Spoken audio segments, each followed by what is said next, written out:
Travailleuses, travailleurs, camarades et amis, je suis très heureux d'intervenir dans cette fête de lutte ouvrière à Metz, de m'adresser à vous, camarades, dont un certain nombre travaillent dans les usines de PSA, à Borny-Trémery ou à celle de Renault.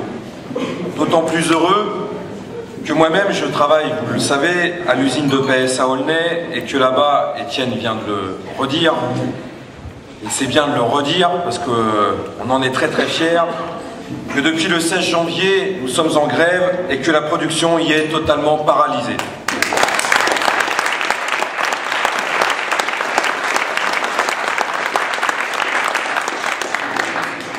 Alors depuis 4 semaines que nous sommes en grève, nous avons pu redécouvrir la hargne des patrons et des hommes politiques relayés par la presse contre les travailleurs qui refusent de se résigner. C'est à une véritable campagne d'insultes et de calomnies que nous devons faire face, et ce n'est pas fini, car il est certain qu'ils peuvent encore aller beaucoup plus loin dans cette voie si la grève devait tenir. Mais d'une certaine façon, nous sommes fiers. Fiers de déclencher ainsi la rage de tous ceux qui sont dans l'autre camp, car elles montrent en même temps leur inquiétude. Oui, ils ne supportent pas que les travailleurs de PSA ne se laissent pas jeter dehors sans rien dire. Oui, ils ne supportent pas que les travailleurs ne se laissent pas prendre à tous leurs mensonges sur les sacrifices à faire. Alors ils essaient de nous traîner dans la boue, de nous salir, en nous traitant de voyous, de casseurs et même de terroristes. Mais le fait est là, la grève elle tient, le moral est intact et sous les coups, la détermination s'est même renforcée.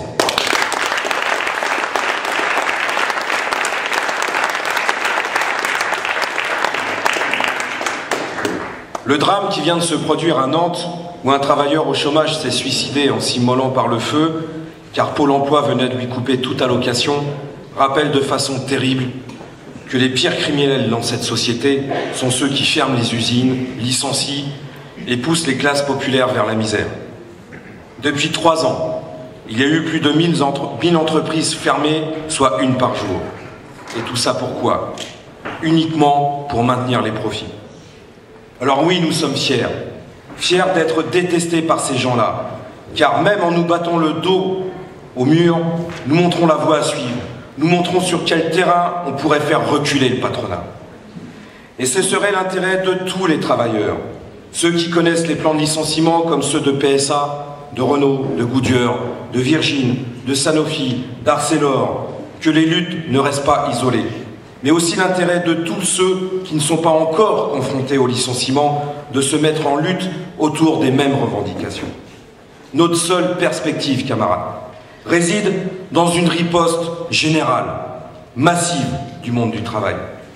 Cette riposte, elle est indispensable, elle est vitale car le patronat nous a déclaré la guerre pour nous faire payer la crise. Et dans cette guerre, il peut compter sur la complicité du gouvernement. Mais avant de parler de la politique de ce gouvernement au service des riches et des patrons, je tiens à dénoncer ici l'intervention française au Mali. En effet, pendant que le gouvernement montre qu'il est prêt à mener la guerre économique contre le monde du travail ici en France, en Afrique, c'est la guerre tout court qu'il fait pour défendre les intérêts des trusts français. Il y a toutes les raisons de dénoncer l'intervention militaire française au Mali. Cette intervention n'a strictement rien à voir avec les intérêts de la population malienne. Hollande ment quand il affirme le contraire. La démocratie, il s'en moque comme tous ses prédécesseurs. Au contraire, il a comme alliés des dictateurs terribles qui écrasent leur peuple, à commencer par celui du Mali. Non, l'armée française est allée au Mali pour protéger les intérêts d'Areva qui a des mines d'uranium non loin de là, au Niger. Des mines qui fournissent 1/3 de l'uranium des centrales nucléaires françaises. Elle est allée au Mali pour protéger les intérêts de Bolloré, de Bouygues, de Total et de tant d'autres. Depuis 50 ans, malgré la fin des colonies, la France continue à piller les ressources et à exploiter les peuples en Afrique. Et toutes les interventions militaires françaises ont servi à défendre cette exploitation. Elles ont toutes engendré des situations de chaos sanglant et de drame. Qu'on se souvienne simplement du rôle de l'armée française dans le déclenchement du génocide de 800 000 personnes au Rwanda. Aujourd'hui, Certains Maliens sont soulagés que cette intervention ait mis fin aux horreurs commises par les islamistes. Mais cela n'est peut-être que provisoire. L'intervention militaire française risque de rendre la situation plus dramatique encore. L'armée malienne, qu'elle soutient et entraîne dans son sillage, a déjà perpétré des crimes sur des civils. Cette armée, experte dans la répression et le racket de la population, est capable de créer un fossé de sang entre les communautés africaines, touaregs et arabes.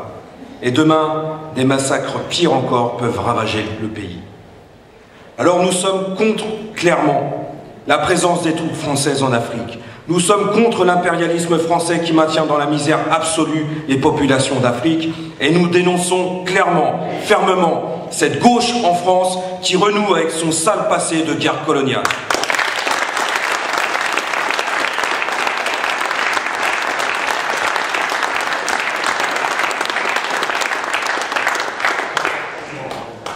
Cela fait donc 10 mois que les socialistes sont au pouvoir en France. Depuis 10 mois, ils ont tous les pouvoirs. Le gouvernement, l'Assemblée, le Sénat. Alors qu'en ont-ils fait pendant 10 mois? Certains répondront « rien du tout ». Mais ce n'est pas vrai. Ils ont agi vite même, pour servir les riches et les capitalistes. Il ne leur a fallu que quelques jours, simplement, pour décider d'augmenter la TVA ou de faire un cadeau de 20 milliards en crédit d'impôt au patronat. Oui, les socialistes au pouvoir sont là pour servir le camp des riches et des patrons.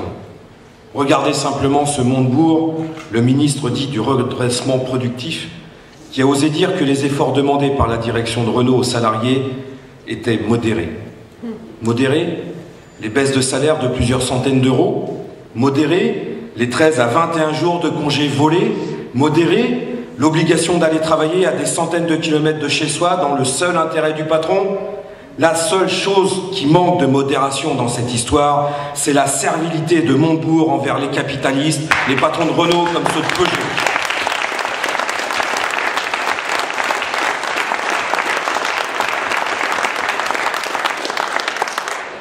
Ce même Montebourg s'est d'ailleurs excusé platement des petites critiques qu'il s'était permis contre la famille Peugeot quand PSA avait annoncé 8000 suppressions d'emplois, qui se sont transformées d'ailleurs après en 11 200, et la fermeture d'Aulnay.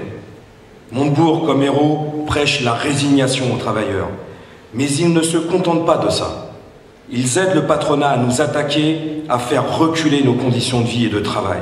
Alors oui, ce gouvernement est à 100, à 200% dans le camp de la grande bourgeoisie, et nous, les travailleurs, nous ne pourrons jamais compter sur eux pour résoudre nos problèmes vitaux. Nous devrons compter uniquement sur nos propres forces.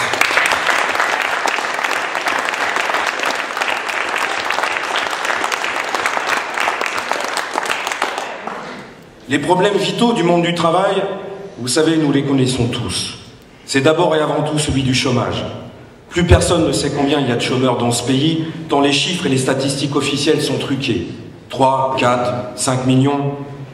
Même malgré leur trucage, ils ne peuvent pas cacher que presque un quart de la jeunesse de ce pays est aujourd'hui frappée par le chômage ou la précarité et vit en dessous du seuil de pauvreté. Et ce que nous voyons tous, c'est qu'il n'est pas une famille ouvrière dans ce pays qui ne soit pas touchée par le chômage ou menacée de l'être. Que pas un jour ne se passe sans qu'une entreprise, petite ou grande, n'annonce un plan de réduction d'emploi ou une fermeture d'usine. Le patronat est véritablement en train de transformer des régions entières en déserts industriels ravagés par la pauvreté et le chômage. On nous invoque la crise pour nous faire accepter les licenciements. La crise, nous n'en nions pas l'existence, bien sûr, elle crève les yeux. Mais le problème, c'est de savoir qui va la payer. La crise du capitalisme, les travailleurs n'en sont pas responsables. Alors c'est pas à nous de payer. On a assez payé comme ça, assez fait de sacrifices, c'est au tour des riches de payer et nous devrons imposer qu'ils payent jusqu'au dernier centime.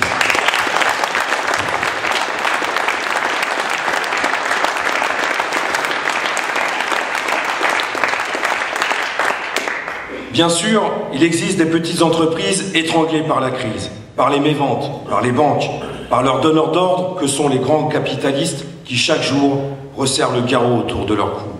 Mais lorsque les PSA, les Renault, les Sanofi licencient des milliers de salariés, c'est pour sauvegarder leurs profits. Avec 12 milliards, Total jubile. Goodyear, le maître chanteur, la Société Générale, Hermès, Sanofi, Michelin, tous gagnent de l'argent. Renault, qui s'apprête à supprimer 8200 postes, a réalisé des bénéfices en 2012. Et pas qu'un peu. L'entreprise a annoncé 1,7 milliard de profit pour 2012. Mais si on ajoute ce qu'ils ont en trésorerie et l'argent utilisé à régler leur endettement, on arrive au total de 5 milliards de gagnés. Quant aux actionnaires de Renault, merci pour eux, il leur sera versé 500 millions de dividendes. Et pour tous les actionnaires du CAC 40, ce sont 41 milliards qui ont été distribués en 2012. Alors quand des pertes sont annoncées, il faut que l'on s'intéresse de près où sont allés les bénéfices des années précédentes, de quels actionnaires, de quels propriétaires ils ont fait la fortune. Parce que l'argent existe, il coule à flot. Alors il faut le prendre là où il faut le prendre là où il est pour préserver les emplois, les salaires comme les retraites. Quand PSA prétend avoir perdu 5 milliards d'euros, c'est encore un mensonge. Et ils sont habitués au mensonge à PSA. Sur ces 5 milliards, 4,7 sont dus à des jeux d'écriture comptable. 500 millions sont des provisions pour nous mettre dehors. PSA veut faire croire que ça va mal pour eux, pour mieux faire accepter la fermeture de l'usine d'Aulnay, les 11 200 suppressions d'emplois et le plan de compétitivité qu'elle prépare, et peut-être, voire pour obtenir une nouvelle aide financière de l'État. Mais personne ne dit ce qu'il en est de la fortune de la famille Peugeot.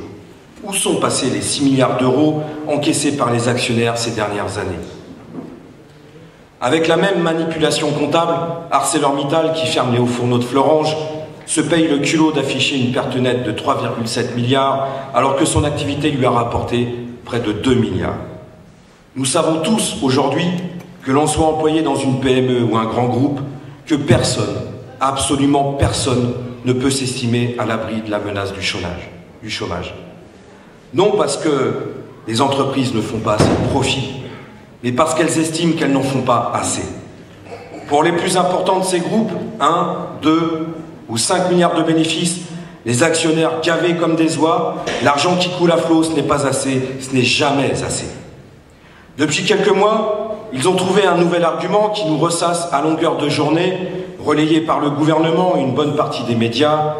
C'est que vous comprenez bien, leurs entreprises ne sont pas assez compétitives. La compétitivité, c'est le nouveau mot magique pour le patronat, celui qui lui permet d'imposer tous les reculs. Mais c'est tout simplement une escroquerie qu'il faut dénoncer. La compétitivité, c'est quoi? C'est tout simplement le droit pour les patrons d'exploiter plus pour gagner plus. À PSA, les intentions de la direction sont d'étendre à l'ensemble du groupe l'accord qui a été signé à l'usine de Sevel-Nord près de Valenciennes, qui est une régression en matière de droits des travailleurs. Gel des salaires, baisse de 20% de la majoration pour travail du samedi, perte de 4 jours de repos, overtime, c'est-à-dire possibilité de rallonger la journée de travail en ne prévenant que le jour même. Alors oui, camarades, nous sommes tous concernés au sein du groupe PSA, pas seulement ceux qui vont être licenciés à Aulnay, à Rennes et ailleurs. C'est bien à l'échelle de tout le groupe que le patron attaque, et c'est non seulement à l'échelle de tout le groupe, mais aussi avec Renault, qu'il faudra bien tôt ou tard lui répondre, parce qu'il est notre seule arme, la lutte collective.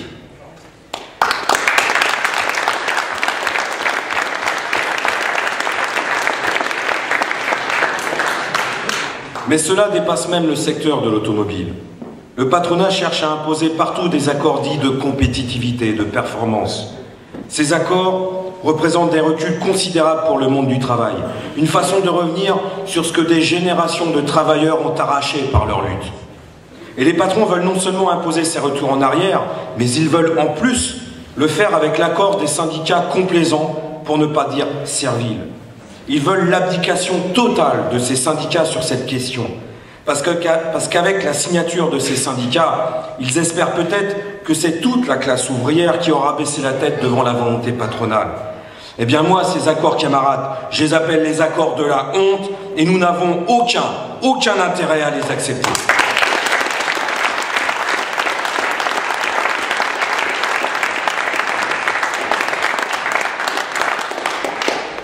La loi de flexibilité que le gouvernement prépare, dans la lignée de ces accords, sera donc une nouvelle arme pour le patronat. Elle lui donnera la possibilité de licencier plus vite et moins cher. Elle l'autorisera à baisser les salaires, à imposer la mobilité, à rallonger le temps de travail. Les travailleurs auront le choix entre travailler plus pour gagner moins ou être licenciés. C'est la généralisation et la légalisation du chantage patronal. Et tout ça pourquoi? Sauver des emplois? Bien sûr que non. Ce sont les profits qui vont être sauvés encore une fois. Alors même si on nous rabâche à longueur de journée que le problème serait que les travailleurs de ce pays coûtent trop cher, ne rapportent pas assez, que les patrons ont trop de cotisations à payer, ce n'est pas vrai. Le coût du travail, mais quel coût du travail?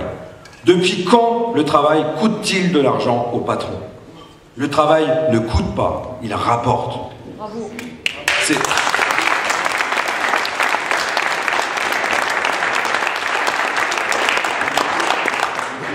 C'est nous qui créons toutes les richesses dans cette société.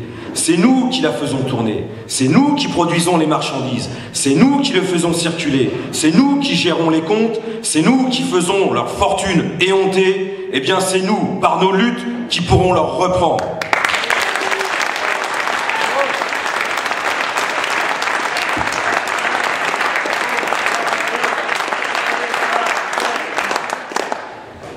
Le deuxième problème vital de la classe ouvrière est bien celui de l'augmentation du coût de la vie, c'est-à-dire le fait que nos salaires nous permettent de moins en moins de joindre les deux bouts.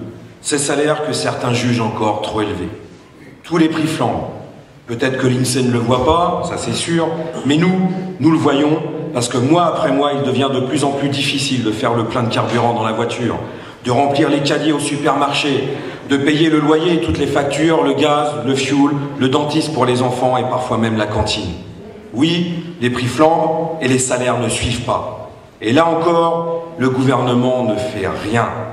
Bien sûr, il va prétendre qu'il ne peut pas contrôler les prix de l'essence ou des hypermarchés, ce qui est d'ailleurs un mensonge, car même pour ce qui dépend de lui, il participe à la flambée des prix.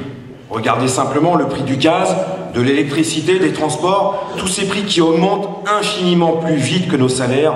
Qui les fixe, si ce n'est l'État?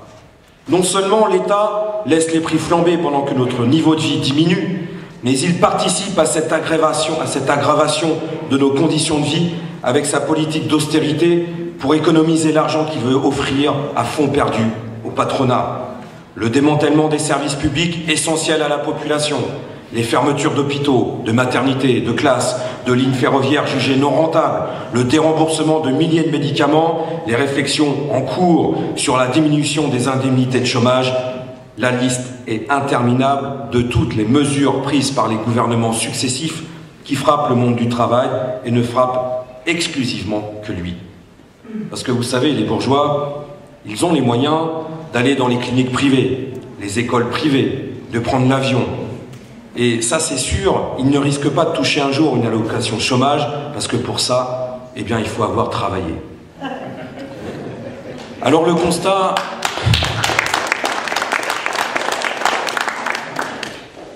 est dur, mais il est bien réaliste, nous le savons tous. Voilà où en est le monde du travail aujourd'hui. Chômage de masse et licenciement, fermeture d'usines, salaire trop bas, hausse des prix, et un gouvernement qui, comme un Robin des Bois à l'envers, fait les poches des pauvres pour donner aux riches. Oui, camarades, cette situation est dramatique, mais s'il y a une chose qui est certaine, c'est que le monde du travail n'est pas désarmé pour y faire face. Nous avons les moyens de nous défendre, et tôt ou tard, nous trouverons les forces pour utiliser ces moyens et pour renverser le cours des choses. Qu'on le veuille ou non, il n'y a pas d'autre issue que la lutte collective pour faire changer notre sort.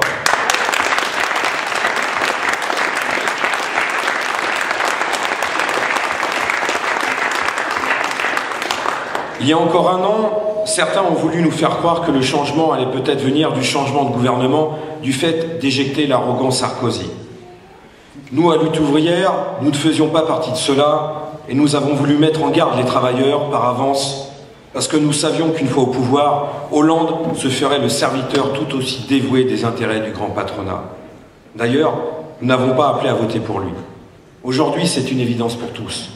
Aucune aide ne viendra d'en haut, de l'État, du gouvernement, de ses ministres et de ses députés, il ne viendra que des coups. Tout cela, nous sommes bien placés pour le savoir à l'usine de PSA Aulnay.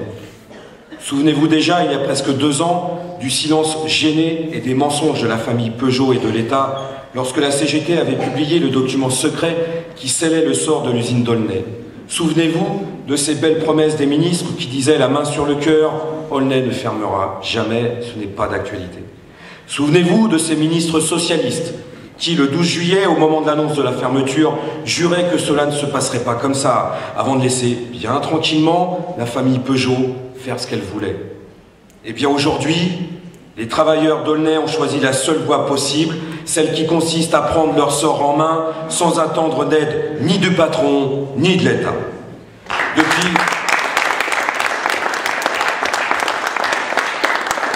Depuis le 16 janvier, nous sommes en grève et nous empêchons toute production à l'usine. Et la réaction, tant de la direction de Peugeot que celle de l'État, nous conforte dans une certitude. Notre grève leur fait peur et elle est donc la meilleure chose que nous puissions faire.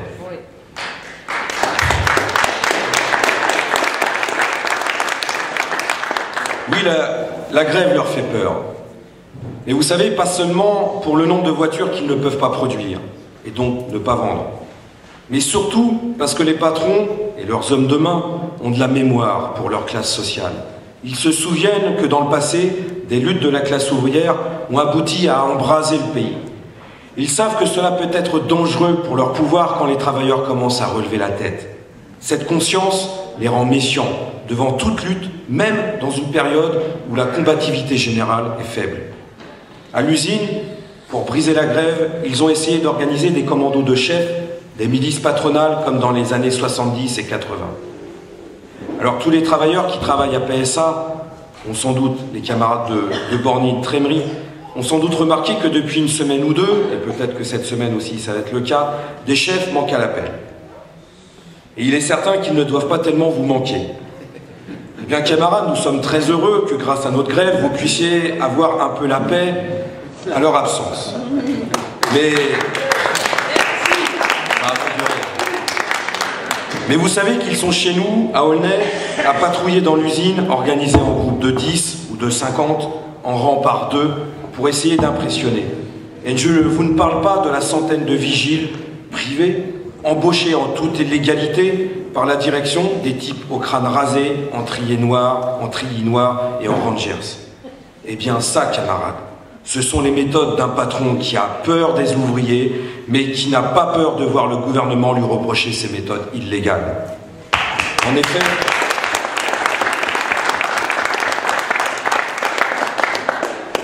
En effet, le préfet est avisé des agissements illégaux de la direction, mais il les couvre sur ordre du gouvernement.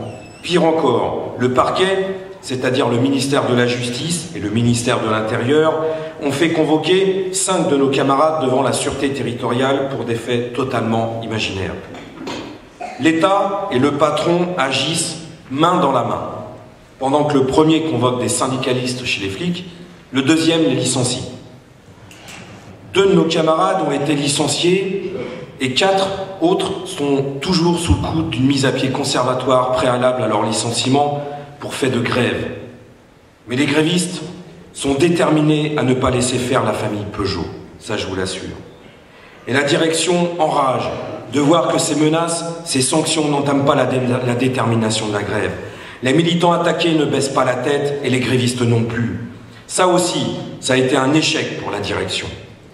Tout comme les groupes de chefs n'ont pas réussi à casser la grève et n'ont même pas pu empêcher que des liens se tissent entre grévistes et non-grévistes, au point qu'un certain nombre de non-grévistes nous ont rejoints pour dénoncer les sanctions et pour dénoncer l'accord honteux que veut faire passer la direction. Même le coût de l'accord accepté par certains syndicats ne suffit pas à arrêter la grève. Les travailleurs d'Aulnay ne veulent pas de cet accord, qu'ils soient grévistes ou non grévistes, et ils le montrent, ils vont continuer à le montrer. Non, on ne se laissera pas jeter dehors sans résister et sans tenter de faire reculer le patron, ça c'est certain. Alors, nous ne pourrons pas, bien sûr, à quelques centaines de grévistes, inverser le cours des choses. Peugeot a voulu faire de la fermeture d'Aulnay un exemple pour tout le patronat. Montrer comment il est possible de fermer une usine en écrasant les travailleurs. Eh bien nous sommes fiers, extrêmement fiers de notre lutte, fiers de tenir tête à PSA.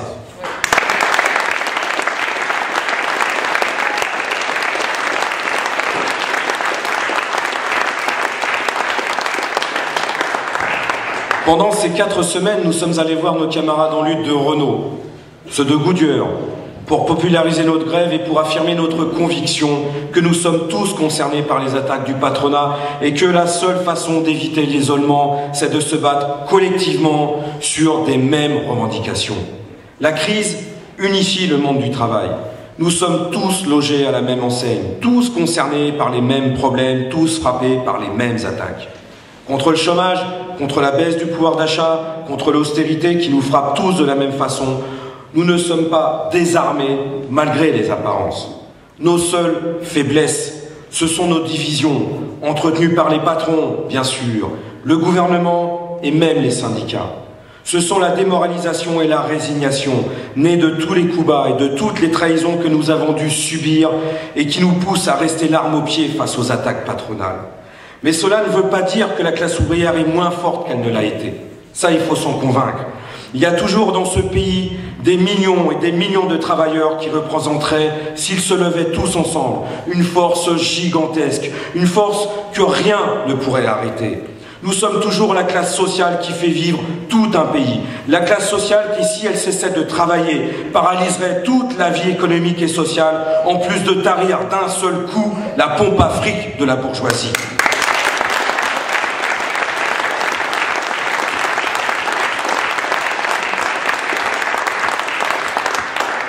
C'est ce nombre, c'est cette place dans la société, le fait que sans nous, rien ne peut fonctionner, qui nous donne une force que nous n'imaginons même pas.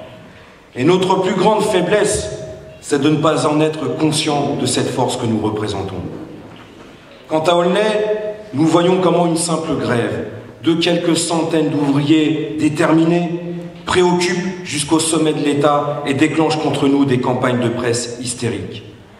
Nous n'avons alors pas de mal à imaginer ce qui se passerait si demain, tout le groupe PSA entrait en grève, et après-demain, toute l'automobile, et un jour, toute la classe ouvrière, tout le monde du travail, tous les millions d'ouvriers et d'employés que le patronat et le gouvernement croient pouvoir exploiter et licencier sans fin, mais dont la révolte générale leur fera, tôt ou tard, rendre gorge.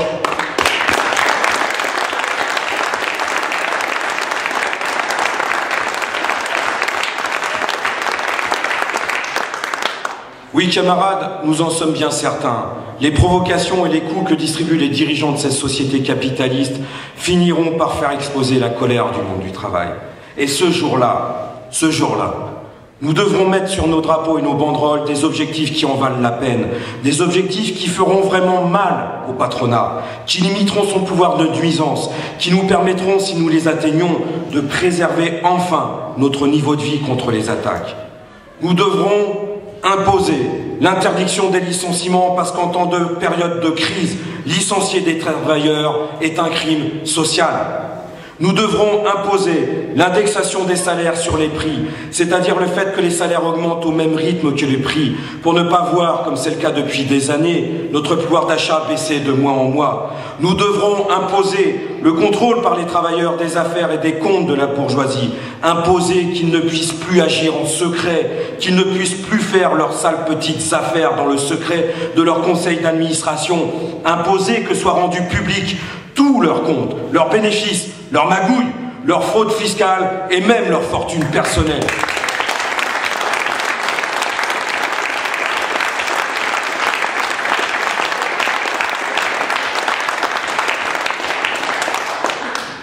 Voilà quels sont pour nous, à Lutte ouvrière, les objectifs vitaux que doit défendre le monde du travail. Le jour où une lutte massive, immense, décidée, le jour où une explosion sociale comparable à celle de mai-juin 36 ou de mai 68 mettra à l'ordre du jour ses objectifs, ce sera un pas immense vers l'émancipation de la classe ouvrière. Car se battre pour ces objectifs permettra à la conscience ouvrière de faire un formidable pas en avant dans la conscience de ses propres forces, dans la conscience du fait qu'il ne tient qu'à elle, non seulement de changer le rapport de force dans la société, mais même un jour de changer complètement cette société capitaliste. De la débarrasser des exploiteurs, des patrons, des inégalités et de la misère, de la nettoyer, comme disait Léon Trotsky, de tout mal, de toute oppression et de toute violence. Cela s'appelle, camarades, le communisme. Et nous restons convaincus que c'est l'avenir du monde, que c'est la classe ouvrière qui en sera le moteur. Alors camarades, vive la lutte, vive la grève, vive la classe ouvrière et vive le communisme!